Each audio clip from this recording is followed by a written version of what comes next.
Hi, I'm Tom Griffin of TriTech Medical. Today I'd like to discuss with you the Life Sensing HTS-820 Central Station. It can be set up either as a telemetry unit or a hardware unit, or maybe possibly even a rehab. The system comes with built-in operating Windows operating system. The reason we chose Windows, it gives us a great deal of flexibility as to other things that we can do, add on to, and so forth. I'd like to go over first with you the various pieces of equipment. First we have the screen, or in this case flat panel monitor. Then we have the CPU, or the computer, which comes with dual hard drives in it, by the way, which means it has a backup hard drive in case we were to have a failure. Over here we have a thermal recorder or a laser printer. These are choices you'll make whether you want to use a thermal recorder or a laser printer. They each have advantages and disadvantages to them. Other items I'd like to go over is the transmitter. This is the TM8 transmitter. This is a little small 4-ounce transmitter that works off of 2 AAA batteries. If you drop the batteries into the opening here with the tips up, screw the cap on properly, it becomes a waterproof transmitter. Now the transmitter itself can either be a single lead ECG or a multi-lead. It has 5 holes here, which means if you want to go multi-lead, you need to put in the brown and the black and hook them up that way. But it's your choice, whichever way you want to go on that. If you're going to go with lead 2, which most of you will, that'll be the white to the right collarbone, the red to the ribs, and the green is the ground, which we like to put back up here on the left collarbone. That's the transmitter. Once you hook up a patient, if you come back to the central station, you can either have touch screen or mouse generated. That'll be a choice you'll make also. If you decide not to go with touch, I'm going to use the mouse right now. These are columns all the way across. And if you think of it as patient setup column goes all the way this way, manual store is that way, and so forth. Over here to the side, the numbers are the heart rate of the ECG beads coming across the screen. It's counting the number of R's, so we have 80. Above each heart rate it says ABN, that stands for abnormals per minute, and in the parentheses is the alarm setting. When you exceed the alarm setting, that's when you're going to start getting alarms. I'll show you how to adjust those in just a minute. Below it, each one of the heart rates is the heart rate settings. This one's set up at 40 to 150. Those are perfectly adjustable per patient. There'll be standards to start off with. Probably your director or nurses will set those up with us, but you can change them later individually. Each patient has the ability to have events. That means if there's alarms, it will store 2,000 events per patient.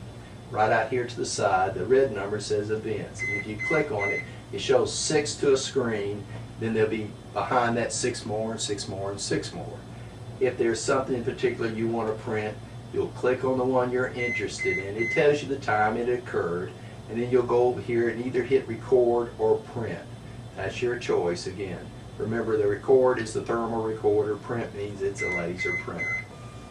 On your recordings, we'll designate how long they'll be. It can be anywhere from 1 second to infinite, and you'll discuss that with you, deciding on how long you want each one of them to be. To put a patient in, you'll go here under the patient setup column. I'm on channel 1 right now. Click in that area, and the first thing that comes up, it says type in patient name. I got a choice here of using the screen typewriter keyboard, or I can use the keyboard here in front of me.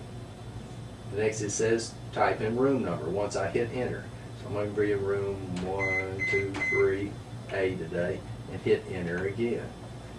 The third item, it says patient ID number. This is a number such as a medical records number, admission number, social security number, some number you're trying to track your patients with. So if I go across here and say 5, 6, 7, 8 will be the number, and I'll hit enter right here on the screen, that locks them in for this particular patient. Now most of you at this point will go to patient setup here, which is the second column on the screen. Under this one, first thing we have is discharge. When you're ready to dismiss a patient, you'll go here and click discharge, and it'll ask you yes or no, and you'll decide on whether to keep them or to discharge them. Next item is Relearned. Reason we have a Relearned there, when the patient is first put on, the first 50 beats, it learns its pattern, and it bases all the rhythm detection on what it learned in the beginning. Then if their pattern has changed dramatically, either through something that you guys are doing or the patient did on its own, and you want it to learn that is now normal for the patient, you'll go here and click on Relearn.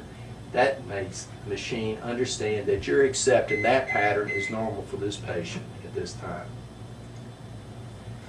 Going back here, next item we have here is right beside gain. It says 1. That means it's in a gain of 1. If we wanted to double it, we click it and it'd be 2. When I double it again, it'd go to 4. Going back to half, that's on someone that has a very strong pattern and we need to cut it down. But the 1 is normal. That's what's coming through to from the patient.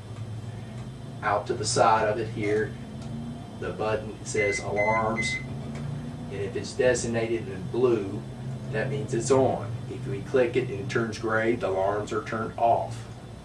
This is the arrhythmia detection. Let's say, for example, you're not going to track this patient anymore on his arrhythmias, so you can turn that off or turn it back on.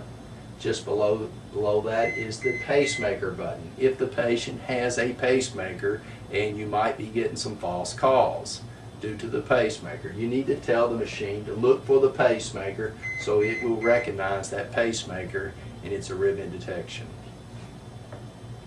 Over to the side here, you'll see it has colors. These are the nurse's chart colors. Primarily, they're designated for each doctor that admitted the patient. For example, it may be Dr. White. The pattern on the screen will be white, or Dr. Yellow, or Dr. Green, whatever color you so designate. It could also be used by which nurse is taking care of the patient, or orders for the day. It's just a tool to be used so you can recognize it when you look on the screen. Coming across the top here on the patterns, it says alarms. If you'll click on alarms, this is where you go and change the alarm settings. You'll go right across from heart rate alarms, for example, the high heart rate, then you can run that up from 150 to maybe 160 if you keep getting high heart rate alarms. Then it'll have to reach 160 for alarms again. When you get it to wherever you need, go over here to the right, click on enter, and that locks that in. For abnormals, ABN stands for abnormals. I got it set up right now for 10. That's 10 per minute time. If you'll click on the 10, you can eliminate those and set it up at, say, 6 per minute, or you might want to go to 12 per minute, or wherever you want to leave it. Then when they have to reach 10 or 12 abnormal beats per minute before you're going to hear an alarm. Right below that is VTAC beats.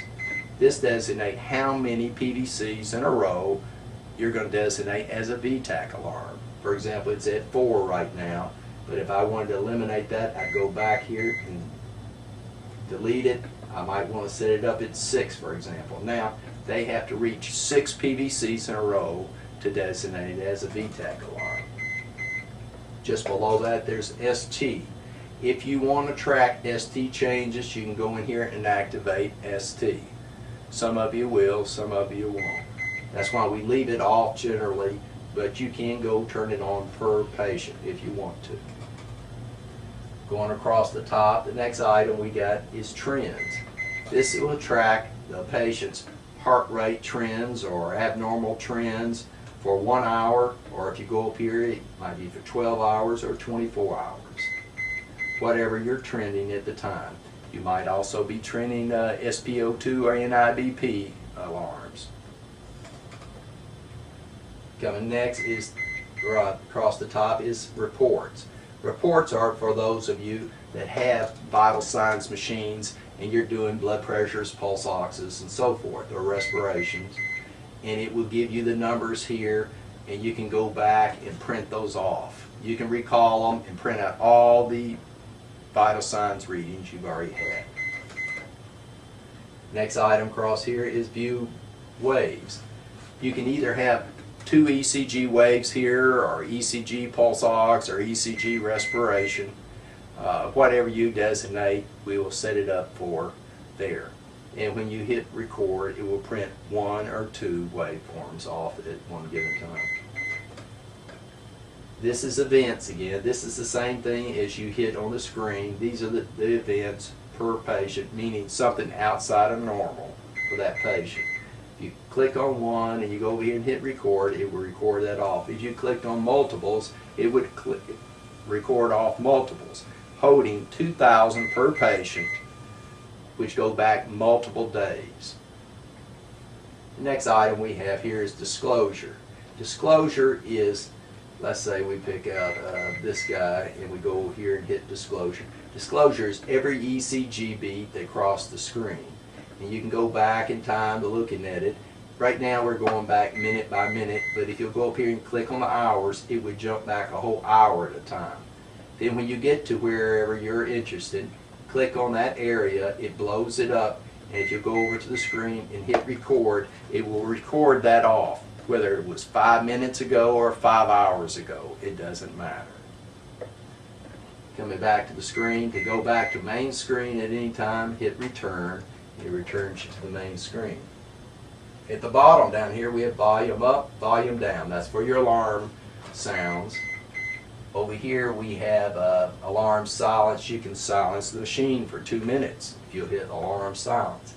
Next item on the bottom we have the clock. This you can designate as a 12-hour clock or a military 24-hour clock. But if you have to change the times, you go in here under say it's not 3:11 for example, I want to change the minutes, it's now 3:12. Come back over to the side here where it says set, and you've locked that in. Now the time is 3:12 p.m.